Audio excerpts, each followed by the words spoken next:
मुल्क भर में ज़िमनी इंतखाबात का इनेकाद। मौसूल नताइज के मुताबिक ताहाल कौमी असम्बली नशिस्तों पर नून लीग बरतरी हासिल किए हुए हैं। लाहौर, फैसलाबाद समेत हरीपुर और जड़ावाला में हुक्मरान जमात के उम्मीदवारों पर वोटर्स का एतमाद। कारकुनों ने पेशगी जश्न मनाना शुरू कर दिया। NA 44 पर भी पीपल्स पार्टी के दोस्त मोहम्मद खोसा के मुकाबले में लीगी उम्मीदवार कादिर लगारी वाज़े अक्सरियत से आगे हैं। पोलिंग के अमल सुबह 8 बजे से शाम 5 बजे तक बिला तातुल जारी रहा। इंतखाबात के नताइज पर सिक्योरिटी की भी सख्त इंतजाम किए गए। पुरअमन इनेकाद पर वज़ीर आज़म समेत वज़ीर दाखिला की इंतजामिया को शाबाश।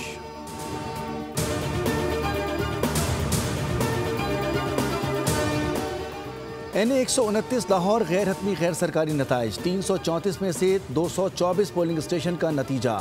लीगी उम्मीदवार मियाँ नोमान 12,421 वोट लेकर पहले नंबर पर। चौधरी अरसलान 5,519 वोट लेकर दूसरे नंबर पर। NA 143 साहिवाल में लीगी उम्मीदवार चौधरी तुफैल जट 93,200 वोट लेकर आगे। आज़ाद उम्मीदवार जर्रार अकबर 9,078 वोट के साथ दूसरे नंबर पर।